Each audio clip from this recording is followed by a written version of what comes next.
negative thinking, negative speaking. Tidak buat apa-apa. Jadi kalau mau masuk surga dan kalau mau bahagia, sama saja. Mau bahagia di dunia dan bahagia akhirat, tipsnya cuma satu. Beriman everyday, jangan beriman euforia. Yang kedua, ingat karya-karya Allah dalam hidup, jadi pribadi yang tahu bersyukur. Dan yang ketiga, jangan negative thinking dan negative speaking. Amin.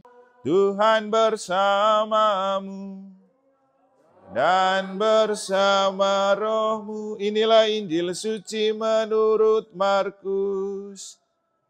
Dimuliakanlah Tuhan. Selang beberapa hari sesudah Yesus datang ke Kapernaum, tersiarlah kabar bahwa ia ada di rumah. Maka datanglah orang-orang berkerumun sehingga tidak ada lagi tempat, bahkan di muka pintu pun tidak. Sementara Yesus memberitakan sabda kepada mereka, beberapa orang datang membawa kepadanya seorang lumpuh digotong oleh 4 orang. Tetapi mereka tidak dapat membawanya ke hadapan Yesus karena orang banyak itu. Maka mereka membuka atap yang di atas Yesus. Sesudah atap terbuka, mereka menurunkan tilam tempat orang lumpuh itu terbaring. Melihat iman mereka, berkatalah Yesus kepada orang lumpuh itu, "Hai anakku, dosamu sudah diampuni." Tetapi di situ duduk juga beberapa ahli Taurat. Mereka berpikir dalam hati, "Mengapa orang ini berkata begitu? Ia menghujat Allah. Siapa yang dapat mengampuni dosa selain Allah sendiri?"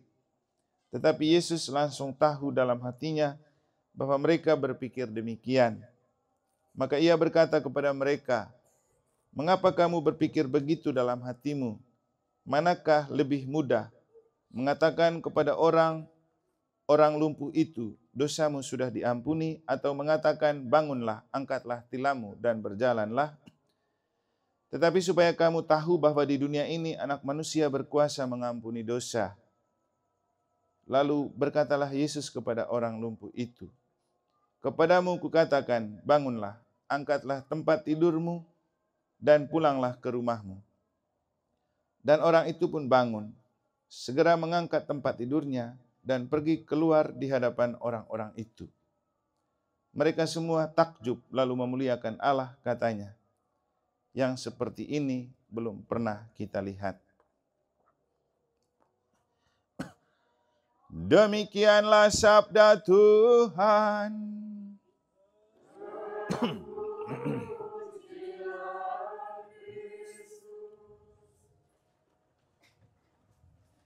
Bapak, Ibu, Saudara-saudari, umat beriman sekalian yang saya kasih dalam Tuhan, juga keluarga besar, lingkungan, keluarga kudus Nazaret. Kira-kira siapa cerminan keluarga kudus Nazaret di lingkungan ini? Mungkin tadi yang bawa tas. Siapa tadi yang bawa tas misa ya? Pak Richard? Pak Adolfus? Keluarga kudus dari Manggarai kan? Oke, Bapak, Ibu, Saudara-saudari, saat di gereja ada seminar keluarga bahagia dan keluarga sehat, keluarga kudus, lingkungan keluarga kudus Nazaret, berdoa untuk bahagia abadi. Oma Velu. Berarti ada 2 kebahagiaan yang kita mau gapai. Bahagia di dunia dan bahagia abadi.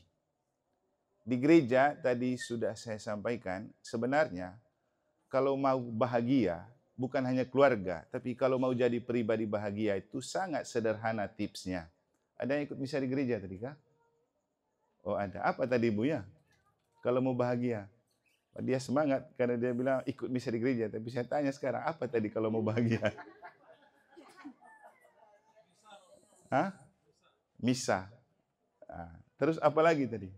Tadi di gereja saya bilang gini, kalau mau bahagia itu tidak usah susah-susah, bahkan seminar pun tidak penting.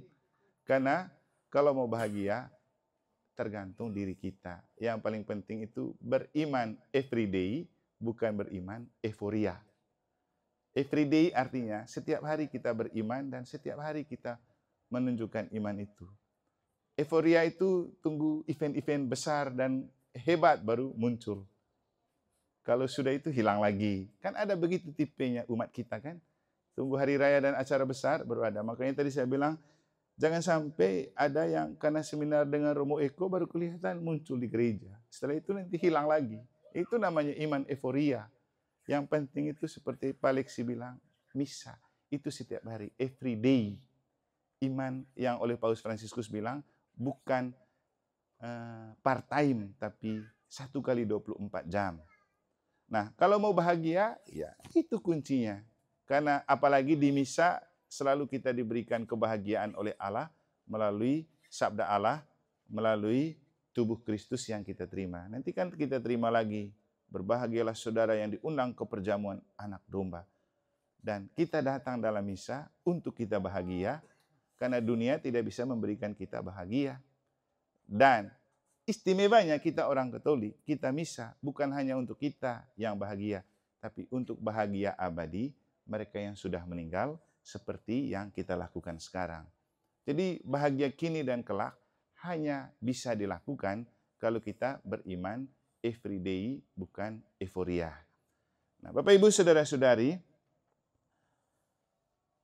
ada beberapa pesan yang baik dari kitab suci yang bisa kita maknai dalam konteks perayaan 40 hari Omavelu. Ketika dalam bacaan pertama, surat kepada orang Ibrani berbicara tentang baiklah kita berusaha untuk masuk ke dalam istirahat Allah. Berusaha untuk masuk dalam istirahat Allah. Berarti kalau mau bahagia abadi itu kan istirahat dalam Allah. Itu tidak mudah, butuh perjuangan. Tidak bisa juga tunggu mati baru kita berdoa untuk bahagia. Mesti diinvestasikan dalam hidup. Dan cara menginvestasi bahagia abadi atau hidup bersama Allah itu mencintai misa tadi. Karena seringkali saya bilang, misa adalah investasi untuk masuk surga. Di dalam misa Bapak Ibu, kita bertemu dengan para kudus dari surga, para malaikat dari surga. Bersama mereka kita berjumpa dengan Allah. Di misa, kita juga bertemu dengan keluarga-keluarga kita yang sudah meninggal. Nanti Bapak Ibu bisa baca di buku yang ditulis oleh Pater Padre Pio. Pater Padre Pio kan salah satu orang kudus, imam stigmata yang merayakan misa sambil tangan terluka kan. Dan dia pernah menulis buku tentang jiwa-jiwa di api penyucian. Di antara banyak tulisan yang dia lakukan, dia mengakui begini. Dia punya penglihatan. Di Italia, setiap kali dia mau merayakan misa, dia tidak butuh umat yang hidup datang. Karena ternyata waktu imam mau misa, antrean orang di api penyucian itu banyak di pintu masuk. Apa yang mereka tunggu? Tunggu namanya disebut waktu misa. Nah, tadi kita itu dapat antrean panjang juga nama-nama orang meninggal nih ya. Saya curiga kita tunggu saat begini baru doa untuk mereka. Sehingga panjang memang. Jadi kalau ada litani orang kudus, kita punya litani orang meninggal. Tapi tidak apa-apa, karena misa itu saat di mana kita berjumpa dengan mereka dalam Tuhan. Sehingga kalau ada yang ikut misa kematian atau penguburan kemarin, saya bilang mati itu bukanlah akhir yang memisahkan kita. Badan saja yang terpisah, tapi hidup tetap sama. Maka untuk bahagia abadi perlu investasi. Di dunia ini juga kalau mau bahagia perlu investasi. Investasi terbaik adalah dengan beriman setiap hari, juga bukan beriman musiman. Atau seperti yang waktu kapan saya khotbahkan itu, hari Sabtu penampakannya. Jadi kita bukan beriman tunggu ada perlu, tapi kita perlu beriman setiap saat. Karena apa? Saya rasa kita di sini juga tunggu ada perlu baru ke gereja. Kalau tidak ada perlu, kita lari dari gereja.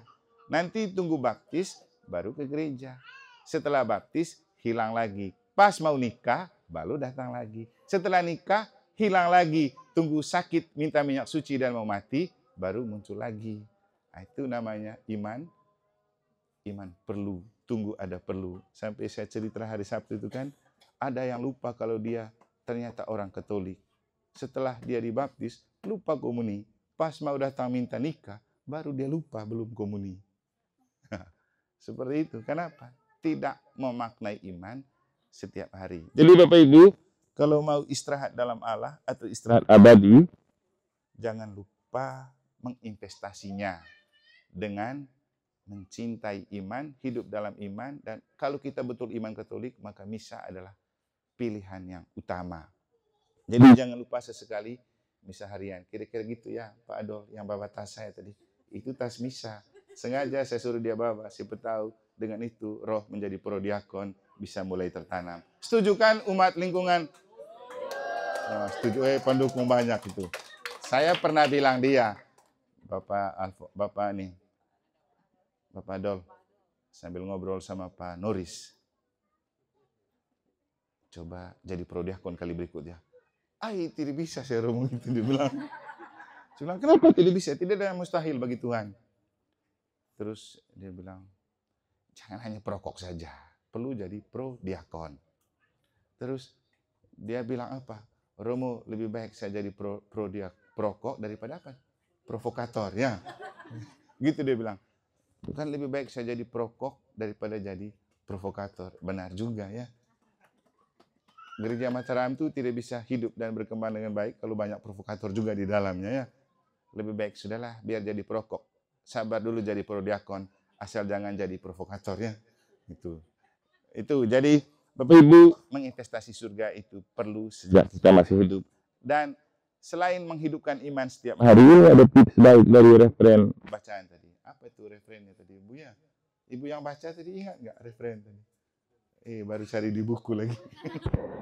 Semoga karya Allah jangan dilupakan selama-lamanya. Ini penting. Semoga karya Allah jangan dilupakan selamanya. Karena kita hanya ingat karya kita, lupa karya Allah.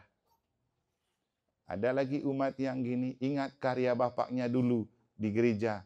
Dia lupa bahwa dia harus berkarya. Seringkali bilang, bangga, dulu bapak saya yang begini Romo, bapak saya yang begitu. Itu kan bapakmu. Sekarang coba kau berkarya juga seperti bapakmu. Tidak bisa masa lalu bapakmu dijadikan kebanggaan, lalu sekarang kau pangku tangan, tidak buat apa-apa. Kan tidak bisa. Yang dia karyakan, ya investasi untuk dia masuk surga. Jadi Bapak Ibu, contoh iman yang betul-betul tangguh, bukan iman euforia itu pada 4 orang yang gotong orang sakit sampai bongkar atap rumah. Tadi di gereja saya bilang gini, coba bayangkan itu bukan rumah mereka, baru mereka berani bongkar atap rumah orang hanya untuk kasih turun orang sakit itu berjumpa dengan Yesus. Ngeri kan? Pasti setelah itu bertengkar mereka itu. Siapa yang bayar itu atap? Tapi tidak perlu diceritakan di kitab suci yang gitu-gituan. Kecuali di Mataram, yang diceritakan yang negatif-negatif semua, yang tidak bagus semua tentang orang ya. Yang positif jarang. Bapak Ibu, hati-hati juga negative thinking dan negative speaking, kata orang. Saya pakai bahasa besar sedikit karena ada banyak guru dan pendidik di sini kan. Hati-hati dengan negative thinking dan negative speaking. Itu bukan investasi terbaik masuk surga. Kenapa? Ahli Taurat itu contoh orang yang negative thinking dan negative speaking dalam Injil tadi kan. Begitu 4 orang itu bawa datang gotong Yesus dan Yesus terima orang sakit dengan mengatakan dosamu diampuni. Yang ngomel itu siapa? Ahli Taurat. Mereka ngomel apa? Gerutu. Apa sih dia ini? Dia ada kuasa apa ampuni dosa orang? Kadang-kadang juga kita jadi orang beriman dan umat itu begitu. Orang sudah buat banyak, buat baik. Giliran kita ngomel, gerutu, omong, kosong, kasar, sini, sana. Negative thinking, negative speaking. Tidak buat apa-apa. Jadi kalau mau masuk surga dan kalau mau bahagia, sama saja. Mau bahagia di dunia dan bahagia akhirat, tipsnya cuma satu. Beriman everyday, jangan beriman euforia. Yang kedua, ingat karya-karya Allah dalam hidup, jadi pribadi yang tahu bersyukur. Dan yang ketiga, jangan negative thinking dan negative speaking. Amin. Semoga Tuhan memberkati.